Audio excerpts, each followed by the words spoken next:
नमस्कार मंडळी, ऑलराऊंडर या मराठी यूट्यूब चॅनलवरती आपणा सर्वांचं अगदी मनापासून स्वागत आहे. 60 वर्षांवरील बहुतांश लोकांना दिवसातील पहिल्या आहाराचं महत्त्व समजत नाही. ते उठतात, चहा घेतात, कॉफी घेतात, कदाचित 2-3 बिस्किटं खातात किंवा मग टोस्ट खातात किंवा कधी कधी नाश्ता हा करतच नाही. हे ऐकायला सामान्य किंवा बिनधोकादायक वाटू शकतं. बरोबर, पण एक आश्चर्यकारक सत्य असं आहे की ही साधी दिनचर्या कालांतराने तुमच्या पायांना हळूहळू कमकुवत करू शकते. यामुळे चालणं, शरीराचा समतोल राखणं आणि कोणाच्याही मदतीशिवाय उभं राहणं कठीण होऊ शकतं. जसजसं वय वाढतं तसतसं आपल्या पायांच्या स्नायूंना पूर्वीपेक्षा अधिक आधाराची गरज असते. कदाचित तुम्हाला याची लगेच जाणीव होणार नाही, पण योग्य पोषक घटकांशिवाय केलेला सकाळचा नाश्ता तुमच्या पायांच्या स्नायूंना मोठा धोक्यात टाकतो. स्नायू आकुंचन पावण्याचा धोका, अशक्तपणा जाणवण्याचा धोका आणि स्थिर व स्वावलंबी राहण्यासाठी आवश्यक असलेली ताकद गमावण्याचा धोका यामुळे निर्माण होतो. पण एक चांगली गोष्ट अशी आहे की ही प्रक्रिया मंदावण्याचा एक मार्ग आहे. किंबहुना तुम्ही ती प्रक्रिया पूर्ववत करून स्नायूंची स्थिती सुधारू सुद्धा शकता. आणि यासाठी तुम्हाला गोळ्या, सप्लिमेंट्स किंवा कठीण व्यायामावर अवलंबून राहण्याची सुद्धा गरज नाही. याचे रहस्य खूप सोपं आहे. ते म्हणजे उठल्यानंतर पहिल्या 30 ते 60 मिनिटांच्या आत तुम्ही काय खाता तो पहिला घास स्नायूंची दुरुस्ती सुरू करू शकतो, पायांकडे होणारा रक्तप्रवाह वाढवू शकतो, रात्री येणारी पेटके कमी करू शकतो आणि स्नायूंची वय वाढण्याची प्रक्रिया एका दशकापर्यंत पुढे ढकलण्यास सुद्धा मदत करू शकतो.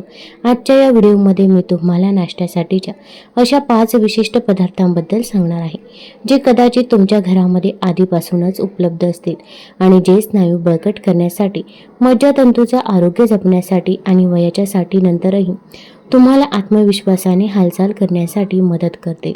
मी प्रत्येक पदार्थ कसा काम करतो, तो खाण्याची सर्वोत्तम वेळ नक्की कोणती आणि सर्वोत्तम परिणामांसाठी तो कशासोबत खावा हे समजावून सांगेन. या व्यतिरिक्त मी नाश्त्याच्या वेळी होणाऱ्या काही सामान्य चुका आणि असे काही पदार्थही सांगेन जे वर करणे आरोग्यदायी वाटतात पण प्रत्यक्षात तुमच्या स्नायूंना अशा प्रकारे हानी पोहोचवतात जी अनेक वर्ष लक्षातही येत नाही. पहिला पदार्थ आहे तो म्हणजे संपूर्ण अंडे. पायांचे स्नायू टिकवून ठेवण्यासाठी सर्वात प्रभावी पण कमी महत्त्व दिलं गेलेलं अन्न म्हणजे संपूर्ण अंडे. तिथूनच आपण सुरुवात करूया. कोलेस्ट्रॉलच्या भीतीमुळे अनेक वर्ष अंड्यांबद्दल गैरसमज पसरलेले होते, पण आता संशोधनामधून स्पष्ट झालं आहे की बहुतेक लोकांसाठी, विशेषतः वृद्ध व्यक्तींसाठी, अंडी केवळ सुरक्षितच नाही तर अत्यंत फायदेशीर सुद्धा आहे. एका लहानशा कवचामध्ये बंद असलेली ती जणू स्नायूंच्या दुरुस्तीची एक संपूर्ण किटच आहे. वयाच्या 60 नंतर पायांसाठी अंडी इतकी महत्त्वाची का आहेत? हे सर्व प्रथिनांपासून सुरू होतं, पण कोणत्याही साध्या सुध्या प्रथिनांपासून नाही. अंडी प्रथिनांचा एक उत्तम स्रोत मानली जातात कारण त्यात 9 अत्यावश्यक अमिनो ॲसिड असतात जे तुमचं शरीर स्वतः तयार करू शकत नाही. त्यापैकी ल्युसीन विशेष महत्त्वाचा आहे. ल्युसीनला स्नायूंच्या दुरुस्तीसाठी आवश्यक असलेला स्पार्क प्लग समजा. ते पुरेसे नसल्यास रात्रीतून नैसर्गिकरित्या गमावलेल्या स्नायू पुन्हा तयार करण्याचा संकेत तुमच्या शरीराला मिळत नाही. जसं जसं आपलं वय वाढतं तसतसं आपल्या शरीर प्रथिनांच्या संकेतांना कमी प्रतिसाद देऊ लागतं. याचा अर्थ असा की तरुण लोकांपेक्षा वृद्ध लोकांना स्नायूंच्या वाढीचा तोच फायदा मिळवण्यासाठी अधिक ल्युसीन आणि अधिक उच्च गुणवत्तेच्या प्रथिनांची आवश्यकता असते. म्हणूनच दिवसाची सुरुवात अंड्यांनी करणं हा एक अतिशय हुशारीचा निर्णय आहे. इलिनॉय विद्यापीठाच्या एका क्लिनिकल अभ्यासामध्ये 8 आठवड्यांपर्यंत दररोज नाश्त्यामध्ये 2 पूर्ण अंडी खाणाऱ्या ज्येष्ठ नागरिकांचा मागोवा घेण्यात आला. त्यांचे परिणाम प्रभावी होते. सकाळी प्रथिने खाणाऱ्यांच्या तुलनेत त्या सहभागींनी चालण्याच्या गतीमध्ये आणि शरीराच्या खालच्या भागाच्या ताकदीमध्ये लक्षणीय सुधारणा दर्शवली. ही एक वास्तविक कार्यात्मक सुधारणा आहे जी तुम्हाला खुर्चीवरून उठताना किंवा पायऱ्या चढताना जाणवते. पण अंडी केवळ स्नायूसाठी इंधन देण्यापेक्षा अधिक काही देतात. निरोगी आहार घेण्याचा प्रयत्न करणारे लोक अंड्यातील पिवळा बल्क अनेकदा दुर्लक्षित करतात, पण प्रत्यक्षात त्यातच बहुतेक महत्त्वाची पोषक तत्वे असतात. उदाहरणार्थ व्हिटॅमिन डी स्नायूंचं कार्य आणि हाडांची मजबूती वाढवतं आणि अनेक ज्येष्ठ नागरिकांमध्ये त्याची कमतरता असते. व्हिटॅमिन बी चेतासंस्थेचं कार्य आणि समन्वय राखण्यासही मदत करतं, जे संतुलन आणि हालचालींसाठी अत्यंत महत्त्वाचं आहे. कोलिन मेंदू आणि स्नायू यांच्यातील संवादामध्ये मदत करतं आणि चेतास्नायूंच्या कार्यामध्ये घट होण्याचा धोका कमी करतं. हिमायन जे लोहाच्या सर्वात सहज शोषल्या जाणाऱ्या प्रकारांपैकी एक आहे. ते रक्ताभिसरण सुधारण्यास आणि खराब रक्ताभिसरणामुळे पायांमध्ये येणारा थकवा, पेटके किंवा मुंग्या कमी करण्यास मदत करतं. रक्ताभिसरण चांगलं नसल्यास तुम्ही कितीही प्रथिने खाल्ली तरी तुमच्या पायांच्या स्नायूंना आवश्यक ऑक्सिजन आणि पोषक तत्वे मिळू शकत नाही. म्हणूनच अंड्यामध्ये आढळणारी प्रथिने आणि रक्ताभिसरणाला मिळणारा आधार यांचं मिश्रण 60 वर्षांवरील लोकांसाठी खूप फायदेशीर ठरतं. आणि आणखी एक फायदा आहे, अंडी स्वस्त असतात, बनवायला सोपी असतात आणि त्यासाठी कोणत्याही विशेष उपकरणांची किंवा घटकांची आवश्यकता नसते. तुम्ही ती उकडून घेऊ शकता, तसेच पोच करू शकता किंवा थोडंसं ऑलिव्ह ऑइल घालून हलके स्क्रबल करू शकता. फक्त ती लोण्यात तळणं किंवा बेकन किंवा मग सॉसेस सारख्या प्रक्रिया केलेल्या मांसाहारासोबत खाणं टाळा. त्यामुळे अस्वास्थ्यकारक चरबी आणि अतिरिक्त सोडियम वाढतं, जे तुमच्या उद्दिष्टांच्या विरोधामध्ये काम करू शकतं. थोडक्यात सांगायचं झालं तर सकाळी उठल्यानंतर 1 तासाच्या आत 1 किंवा 2 अंडी खाणं या स्नायूंची झीज भरून काढण्याची प्रक्रिया सुरू करण्याचा, रक्ताभिसरण सुधारण्याचा, घराबाहेर पडण्यापूर्वीच तुमच्या पायांना आवश्यक आधार देण्याचा सर्वात सोपा आणि प्रभावी उपाय आहे. अशा एका गरम आणि परिचयाबद्दल बोलूया जो नाश्त्यासाठी उत्तम पर्याय आहे, तुमच्या पायांच्या आरोग्यासाठी अत्यंत फायदेशीर ठरतो. तो म्हणजे ओटमील. विशेषतः जेव्हा ते चिया सीड्स सोबत खाल्ले जातात. वरकरणी पाहता ओटमील हे स्नायूंच्या वाढीसाठी अत्यंत प्रभावी किंवा सुपरस्टार अन्न वाटणार नाही. त्यांचं पोषण मूल्यांचं लेबल फारसं आकर्षकही नसतं आणि त्याची ख्याती एखाद्या ट्रेंडी आहारासारखी सुद्धा नसते. पण त्याकडे पाहून तुम्ही फसू नका, कारण ओटमील हे वयस्कर लोकांसाठी एक अत्यंत महत्त्वाची गोष्ट पुरवते. रक्तातील साखरेची पातळी स्थिर ठेवते आणि दाह विरोधी शक्ती हे एक महत्त्वाचं आहे. इथे मी तुम्हाला सांगणार आहे, वयाच्या 60 नंतर तुमचं शरीर रक्तातील साखरेच्या अचानक वाढीस आणि घसरणीस अधिक संवेदनशील बनत असतं. जेव्हा तुमच्या रक्तातील साखरेमध्ये खूप जास्त चढ उतार होतो तेव्हा ते तुमच्या शरीराच्या प्रथिनांचा वापर, पोषक तत्वांचे शोषण आणि स्नायूंच्या ऊतींच्या दुरुस्ती करण्याच्या प्रक्रियेमध्ये अडथळा आणतं. हे विशेषतः सकाळी महत्त्वाचं असतं, जेव्हा तुमचं शरीर उपवासाच्या अवस्थेतून बाहेर पडत असतं. ओटमीलमध्ये बीटा ग्लुकॉन नावाचं एक विशेष प्रकारचं विद्राव्य फायबर असतो. हा फायबर तुमच्या पोटामध्ये एक जेल तयार करतो, ज्यामुळे पचनक्रिया मंदावते आणि पांढऱ्या टोस्ट किंवा गोड सिरियलप्रमाणे रक्तातील साखर अचानक वाढून खाली येण्याऐवजी ती हळूहळू वाढण्यास मदत होते. न्यूट्रिएंट्स आणि जर्नल ऑफ जेरंटोलॉजीमध्ये प्रकाशित झालेल्या अभ्यासानुसार बीटा ग्लुकॉनच्या सेवनाचा संबंध सुधारित इन्सुलिन संवेदनशीलता, स्नायूंची चांगली पुनर्प्राप्ती आणि दाहविरोधी प्रमुख सूचक असलेल्या सी रिॲक्टिव्ह प्रोटीनच्या कमी पातळीशी जोडला गेला आहे. पण जेव्हा तुम्ही ओटमील मध्ये चिया सीड्स मिसळता तेव्हा ते आणखी उत्तम बनतं. चिया बिया आकाराने लहान असल्या तरी त्या पोषक तत्वाचं भंडार आहे. फक्त एक मोठा चमचा तुम्हाला magnesium, calcium, omega 3 fatty acid आणि पोटॅशियमचा मोठा डोस देतो. हे सर्व स्नायूंचं आकुंचन, शरीरातील पाण्याचे प्रमाण आणि मज्जातंतूंच्या कार्यासाठी आवश्यक आहे. चला याबद्दल थोडंसं सविस्तर बघूया. वृद्ध व्यक्तींमध्ये मॅग्नेशियमची कमतरता असते आणि त्याचा थेट संबंध सकाळच्या वेळी अंगदुखी आणि रात्रीच्या वेळी पायात येणाऱ्या पेटक्यांशी असतो. ओमेगा 3 दीर्घकालीन दाह कमी करण्यास मदत करतात, ज्यामुळे स्नायू आणि मज्जातंतू या दोन्हींना नुकसान पोहोचू शकतं. कॅल्शियम आणि पोटॅशियम स्नायूंच्या मजबूत आकुंचनास मदत करतात आणि स्नायूंचं फडफडणं, थरथरणं किंवा पेटकं येणं टाळलं जातं. जेव्हा चिया बिया द्रव पदार्थ शोषून घेतात तेव्हा त्या फुगतात आणि जेलसारखा पोत घेतात.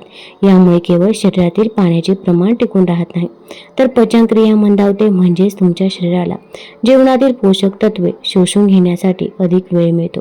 पोषक तत्वांचे चांगले शोषण म्हणजे तुमच्या स्नायूंना अधिक चांगला आधार. तुम्हाला याची जास्त गरज नाही. शिजवल्यानंतर तुमच्या ओटमीलमध्ये फक्त एक मोठा चमचा चिया बिया मिसळणं पुरेसं आहे, ज्यामुळे तुमचा नाश्ता मसलसाठी उपयुक्त ठरू शकतो. अधिक फायद्यासाठी त्यात केळ्याचे काही तुकडे किंवा मूठभर ब्लूबेरी घालण्याचा विचार करा. केळीमुळे पोटॅशियम मिळतं, जे स्नायूंचं कार्य आणि शरीरातील पाण्याचं संतुलन नियंत्रित करण्यास मदत करतं. दुसरीकडे ब्लूबेरीमध्ये भरपूर अँटीऑक्सिडंट्स असतात, जे तुमच्या ऊतीमधील ऑक्सिडेटिव्ह तणावाशी लढतात. जो स्नायूंच्या वृद्धत्वाला कारणीभूत ठरणारा एक प्रमुख घटक आहे. जर तुम्ही तुमच्या रक्तातील साखरेच्या पातळीकडे लक्ष देत असाल किंवा तुम्हाला मधुमेह असेल तर केळी खाण्याचे प्रमाण कमी करा आणि त्याऐवजी कमी साखर असलेल्या बेरीज तुम्ही खाऊ शकता. त्यातून शरीरातील दाह कमी करण्याचे फायदे मिळतात आणि रक्तातील ग्लुकोजच्या पातळीतही फारसा परिणाम होत नाही. आणखी एक महत्त्वाची टीप, इन्स्टंट फ्लेवर ओटची पॉकेटे ज्यात आधीच साखर मिसळलेली असते ते टाळा. त्यामध्ये अनेकदा अतिरिक्त साखर आणि कृत्रिम फ्लेवर्स असतात. त्याऐवजी स्टील कट किंवा ओल्ड फॅशन रोल्ड ओट्स निवडा. ते शिजायला सोपे आणि जास्त वेळ घेतात, पण त्यातून मिळणारी पोषक तत्वे आणि रक्तातील साखरेची स्थिरता पाहता तो वेळ 7% लागतो. चिया सीड्स घातलेले ओटमील केवळ सुखदच नाही तर आरोग्यासाठी एक उत्तम पर्याय आहे. ते तुमच्या स्नायूंना आधार देत ऊर्जेची पातळी स्थिर ठेवतं आणि तुमच्या पायांना दिवसभर मजबूत, स्थिर आणि क्रम्स न येता कार्यक्षम राहण्यासाठी आवश्यक खनिजे देखील पुरवतं. आता आपण अशा एका फळाकडे वळूया जे जवळजवळ प्रत्येकाच्या स्वयंपाकघरामध्ये असतं. ते साधं सोपं फळ म्हणजे केळी. केळी खाण्यास अगदी सोपी आणि जलद आणि कदाचित तुमच्या पायांच्या स्नायूंना ज्याची गरज आहे तो हा एक महत्त्वाचा घटक असू शकतो. केळीबद्दल कधी गैरसमज असतात, विशेषतः जे लोक साखरेचे प्रमाण नियंत्रित करण्याचा प्रयत्न करत आहेत त्यांच्यामध्ये. पण सत्य हे आहे की योग्य प्रकारे खाल्ल्यास पायांचे पेटके रोखण्यासाठी, शरीरातील पाण्याचे प्रमाण राखण्यासाठी आणि स्नायूंचे कार्य सुरळीत ठेवण्यासाठी केळी हा सर्वात प्रभावी नैसर्गिक साधनांपैकी एक ठरू शकतो. याचं रहस्य एका खनिजात दडलेलं आहे, ते म्हणजे पोटॅशियम. एका मध्यम आकाराच्या केळ्यामध्ये सुमारे 400 मिलीग्रॅम पोटॅशियम असतं. हे तुमच्या दैनंदिन गरजेच्या सुमारे 10% आहे. स्नायूंचं आकुंचन आणि प्रसारण होण्याच्या प्रक्रियेमध्ये पोटॅशियम महत्त्वाची भूमिका बजावतं. त्याच्या कमतरतेमुळे विशेषतः रात्री किंवा सकाळी उठून उभं राहताना तुमच्या पायांच्या स्नायूंमध्ये पेटके येणं, थरथर होणं किंवा अशक्तपणा जाणवणं यांसारख्या समस्या उद्भवू शकतात. हे शरीरातील द्रवांचे संतुलन राखण्यासही मदत करतं, ज्याचा परिणाम दिवसभर स्नायूंमधील ओलावा किंवा हायड्रेशन टिकून राहण्यास होतो. पोटॅशियमला तुमच्या मज्जासंस्था आणि स्नायूंचं ट्रॅफिक कंट्रोलर समजा. जर ही वाहतूक विस्कळीत झाली म्हणजेच इलेक्ट्रोलाइटची पातळी बिघडली तर तुम्हाला स्नायू ताठर होणं, मज्जातंतूचे चुकीचे संकेत मिळणं किंवा शरीराचा तोल जाणं यांसारखे त्रास होऊ शकतात.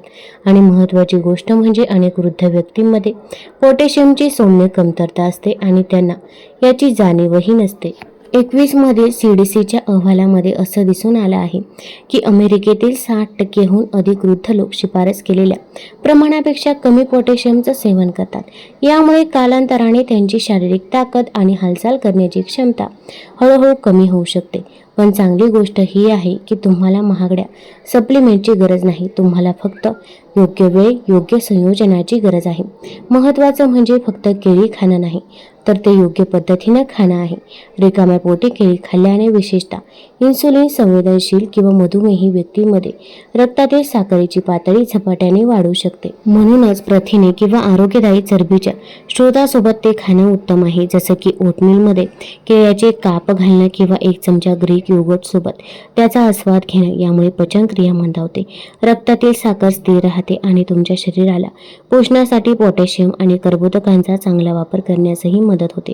आणि जर तुम्हाला टाईप 2 मधुमेह, किडनीचा आजार असेल किंवा तुम्ही पोटॅशियमच्या पातळीवर परिणाम करणारी औषधे घेत असाल तरीही तुम्ही लहान किंवा किंचित कच्ची केळी निवडून सुरक्षितपणे त्याचा आनंद घेऊ शकता.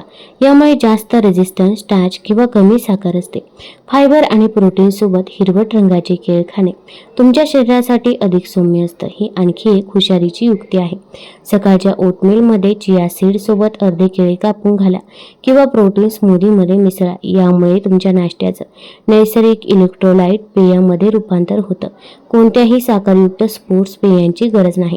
केळ्यांचा एक अतिरिक्त फायदाही आहे, त्यामध्ये व्हिटॅमिन B6 हे असतं जे मज्जातंतूच्या कार्याला मदत करतं आणि प्रीबायोटिक फायबर असतं जे तुमच्या आतड्यातील चांगल्या बॅक्टेरियाला पोषण देतं, ज्यामुळे स्नायूंना लवचिक आणि मजबूत राहण्यासाठी आवश्यक असलेले मॅग्नेशियम आणि कॅल्शियमसारखे पोषक घटक अधिक चांगल्या प्रकारे शोषून घेण्यास मदत होते. थोडक्यात या पिवळ्या फळाला कमी लेखू नका. योग्य प्रकारे सेवन केल्यास ते तुमच्या पायांना जागृत करण्याचा, समन्वय सुधारण्याचा आणि सकाळभर तुमच्या स्नायूंना पोषण आणि आर्द्रता देण्याचा एक प्रभावी मार्ग बनतो. चौथे उत्तम म्हणजे दही. आता साठीनंतर स्नायूंच्या आरोग्यासाठीच्या सर्वोत्तम गुपितांपैकी एकाबद्दल बोलूया. ग्रीक योगर्ट हे मऊ समाधानकारक आहे आणि त्यात इतके पोषक घटक आहेत की तुमचे पाय त्यासाठी तुमचे आभार मानतील.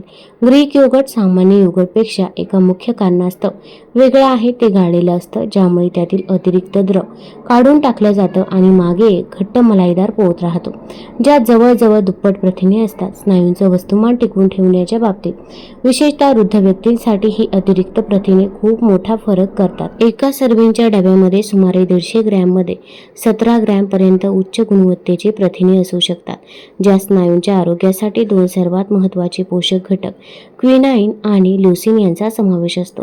चला याबद्दल सविस्तर जाणून घेऊया. क्विनाईन हळूहळू पचणारं प्रथिन आहे, जे सकाळभर अमिनो ॲसिडचा स्थिर पुरवठा करतं.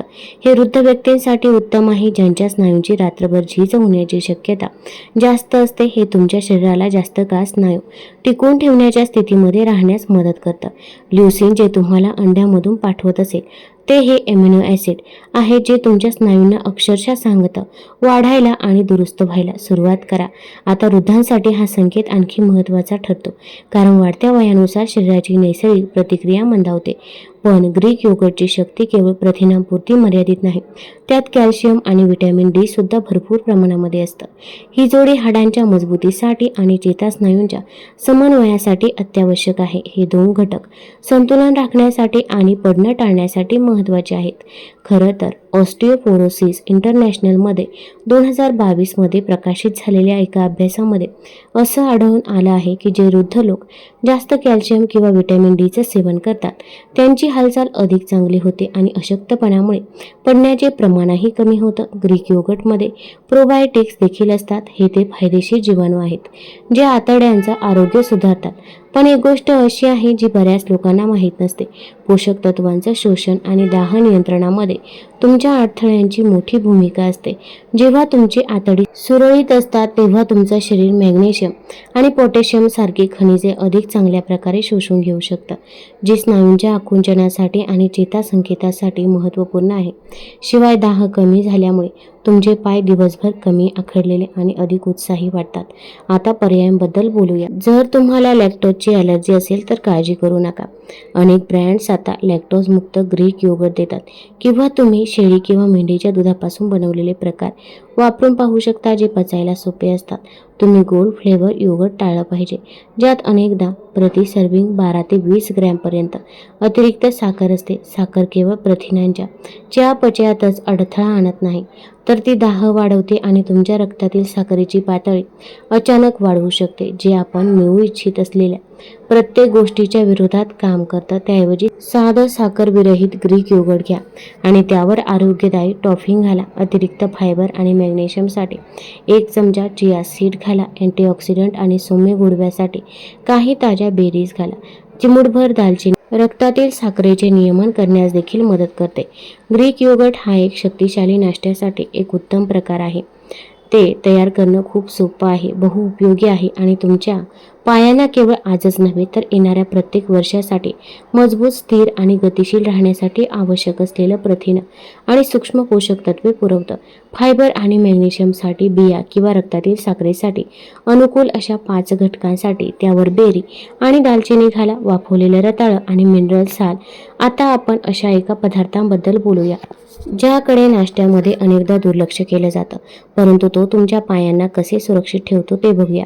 वाफवलेलं रताळं. त्यावर सेल्टिक किंवा हिमालयन मिठासारखे नैसर्गिक खनिज मीठ भरभरून तुम्ही कदाचित रताळ्याच्या सकाळचा आहाराचा विचार करणार नाही, पण तो तुमच्यासाठी एक उत्तम पर्याय आहे, विशेषतः जर तुमचं वय 60 वर्षांपेक्षा जास्त असेल आणि तुम्हाला पायांमध्ये सुस्ती, आखडलेपणा आणि जास्त थकवा जर जाणवू लागला असेल. तर याचं कारण असं आहे, रताळ्यामध्ये कॉम्प्लेक्स कार्बोहायड्रेट्स भरपूर प्रमाणामध्ये असतात, जे तुमचं शरीर हळूहळू पचवतं. याचा अर्थ ते हळूहळू ऊर्जा देतात, रक्तातील साखर स्थिर ठेवतात आणि अनेक ज्येष्ठ नागरिकांना झोपेतून उठल्यावर जाणवणारा थकवा किंवा जडपणा टाळण्यासही मदत करतात. व्हाईट डोस किंवा साखरेच्या सिरियलसारख्या साध्या कर्बोदकांच्या तुलनेमध्ये रताळ्यामध्ये तुमच्या स्नायूंना दीर्घकाळ टिकणारी ऊर्जा देण्याची शक्ती आहे. यामुळे रक्तातील साखर अचानक वाढत नाही आणि नंतर एकदम कमीही होत नाही. पण यात आणखीही फायदे आहेत. रताळ्यामध्ये पोटॅशियम, मॅग्नेशियम, व्हिटॅमिन सी भरपूर प्रमाणामध्ये असतं. ही 3 पोषक तत्वे स्नायूंचं कार्य आणि रक्ताभिसरण सुधारण्यास थेट मदत करतात. यामुळे पायांच्या स्नायूंचं योग्य प्रकारे आकुंचन होण्यास, जळजळ कमी होण्यास आणि रक्तवाहिन्या मोकळ्या व शिथिल राहण्यास मदत मिळते. आता यात एक अधिक रंजक बाब आहे. जेव्हा तुम्ही यात सेल्टिक किंवा हिमालयीन सॉल्ट सारखे नैसर्गिक खनिजयुक्त मीठ घालता, तेव्हा तुम्ही शरीराला असे इलेक्ट्रोलाइट्स आणि सूक्ष्म खनिजे देता जी सामान्य टेबल सॉल्टमध्ये मिळत नाही. या नैसर्गिक क्षारांपेक्षा मॅग्नेशियम, कॅल्शियम, झिंक आणि सोडियमसह 80हून अधिक सूक्ष्म खनिजे असतात. मज्जासंस्थेतील संदेशवहन म्हणजेच नर्वस सिग्नलिंग आणि स्नायूंचं आकुंचन यासाठी ही सर्व खनिजे आवश्यक आहेत. ही खनिजे एकत्रितपणे शरीरातील ताठरपणा कमी करण्यास, स्नायूंच्या पेशींमध्ये ओलावा म्हणजेच हायड्रेशन टिकवून ठेवण्यास आणि शरीराचे पाणी शोषून घेण्याची व ते साठवून ठेवण्याची क्षमता सुधारण्यास देखील मदत करतात. ही बाब विशेषतः ज्येष्ठ नागरिकांसाठी महत्त्वाची आहे, कारण त्यांना अनेकदा सकाळी उठताना शरीरात पाण्याची कमतरता जाणवते. फ्रेंच इन्स्टिट्यूट ऑफ मिनरल न्यूट्रिशनच्या 2022 मधील एका अभ्यासामध्ये असं दिसून आलं आहे की 60 वर्षांवरील ज्या प्रौढांनी पोटॅशियम आणि मॅग्नेशियमने समृद्ध व फायबरयुक्त नाश्ता केला, त्यांच्या शरीराचा समतोल राखण्याची क्षमता 41% सुधारली आणि 3 महिन्यांच्या कालावधीमध्येच पडण्याच्या घटना 50% कमी झाल्या. अर्ध रताळं आणि थोडंसं खनिजयुक्त मीठ यांसारख्या साध्या गोष्टींचे हे किती प्रभावी परिणाम आहेत. तुमच्या सकाळच्या दिनचर्येमध्ये याचा समावेश कसा करावा ते पाहूया. एक लहान रताळं मऊ आणि गरम होईपर्यंत वाफेवर शिजवून घ्यायचं आहे. त्यावर चिमूटभर सेल्टिक किंवा हिमालयीन मीठ बुरबुरायचं आहे. सकाळी कोमट पाणी प्यायल्यानंतर 10 ते 15 मिनिटांनी हे रताळं खायचं आहे. यामुळे तुमच्या पचनसंस्थेला हळुवारपणे चालना मिळते आणि स्नायूंना सक्रिय होण्यासाठी व हालचाल करण्यासाठी आवश्यक असलेली सर्व पोषक तत्वे मिळतात. यात लोणी, साखर किंवा मार्शमॅलो घालू नका. हा काही सुट्टीच्या दिवसातला खास बेत नाही. रताळ्याचा नैसर्गिक गोडवा पुरेसा असतो आणि त्यात इतर गोष्टी न मिसळल्याने रक्तातील साखर अचानक वाढण्याचा धोका टळतो. अधिक प्रभावी परिणामांसाठी तुम्ही रताळ्यासोबत ग्रीक योगर्ट किंवा मग अंडी यांसारख्या प्रथिनांचा समावेश करू शकता. कॉम्प्लेक्स कार्बोहायड्रेट्स, आरोग्यदायी मीठ आणि प्रथिने यांचं हे मिश्रण तुमच्या दिवसाची सुरुवात संतुलित पद्धतीने करतं आणि स्नायूंच्या आरोग्यास पूरकही ठरतं. यामुळे टोस्ट खाण्यापूर्वी किंवा नाश्ता न करण्यापूर्वी या पर्यायांचा नक्की विचार करा. सकाळी पायात येणारे पेटके कमी करण्यासाठी, शरीराचा तोल सुधारण्यासाठी आणि दीर्घकाळ सक्रिय व स्वावलंबी राहण्यासाठी एक साधं रताळं महत्त्वाची भूमिका बजावू शकतं. हे ऐकायला कदाचित खूप साधं वाटू शकतं. तुम्हाला प्रश्नही पडू शकतो की थोडं पाणी, काही स्ट्रेचिंगचे व्यायाम आणि एक चांगला नाश्ता खरोखरच माझ्या पायांच्या स्थितीत बदल घडवून आणू शकतो का? मी अशा लोकांसोबत काम केलं आहे ज्यांनी आशा सोडली होती.